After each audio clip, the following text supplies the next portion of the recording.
को विश्वास जताया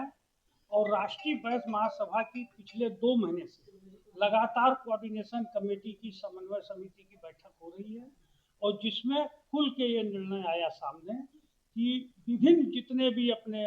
संगठन हैं, विभिन्न उप जातियां हैं बिहार में वैश्य समाज की, सभी ने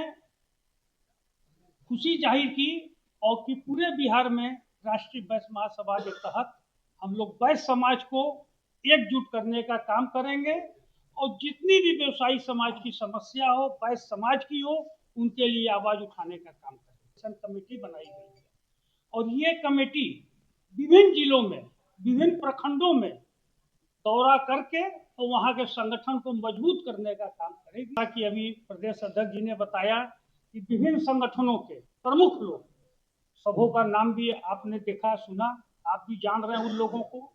एक से एक लोग जो पूर्व में कई तरह के संगठन चला रहे थे, वो एक छत के नीचे हम लोग आ गए कि राजपूत एक है, भूमियार एक है, ब्राह्मण एक है, तो वैश्य एक क्यों नहीं है? और वैश्य को एक नहीं होने के लिए जो जिन लोगों ने दृढ़ संकल्प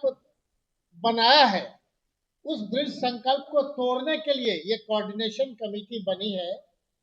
कि पूरे बिहार के उन वैश्यों का जो मान सम्मान की रक्षा करने के लिए जो दायित्व दिया गया है, उस दायित्व को पूरी तरह निर्वहन करने के लिए ये दृढ़ संकल्पित है। और जो भी संगठन इस तरह के कहीं पूरे बिहार में चल रहे हैं, उनसे भी आग्रह है कि एक साथ चलने के बाद जो जातिगत गणना हुआ, जो हश्र हुआ, जो कोड में अलग अलग किया गया, अलग अलग जाति का एक ही है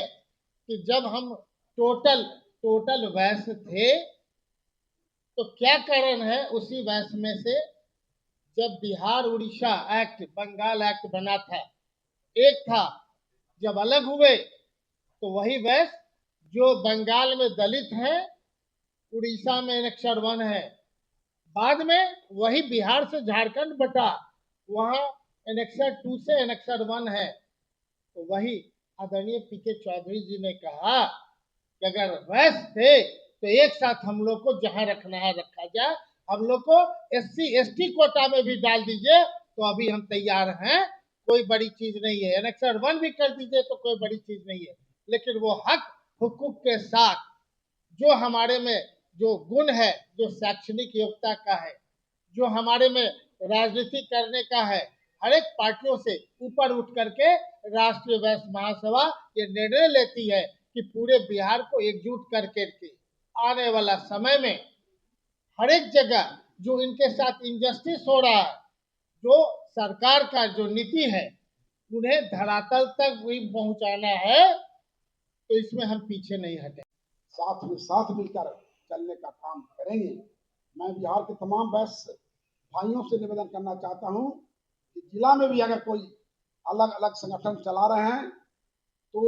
प्रदेश स्तर पर जो संगठन, जो राष्ट्रीय वैश्य महासभा है, उनके तहत ही जिला में भी हम जिला सम्मेलन के माध्यम से, प्रखंड में प्रखंड सम्मेलन के माध्यम से संगठन को मजबूती हम करने का काम करेंगे। आप जानते हैं बिहार में कमोबेश हमारी उपजातियां जो है 56 उपजाति को लेकर चल रहे हैं, लेकिन बिहार में अब जब हम लोगों ने सर्वे किया तो कमोबेश 24 से 28 प्रमुख जातियां वैश्य समाज की है, जिसकी आबादी 27%। अब हम लोग 27% आबादी वाले वैश्य समाज बहुत उपेक्षा महसूस कर, बहुत उपेक्षा सहन कर लिया। ये वैश्य महासभा किसी पार्टी का नहीं है, शुद्ध रूप से हम लोग सामाजिक संस्था है। जो भी दल, जो भी पार्टी वैश्य समाज को अब उपेक्षा करेगा, हमारा वैश्य महासभा अब उसका संघर्ष करेगा, आंदोलन करेगा, लड़ाई करेगा।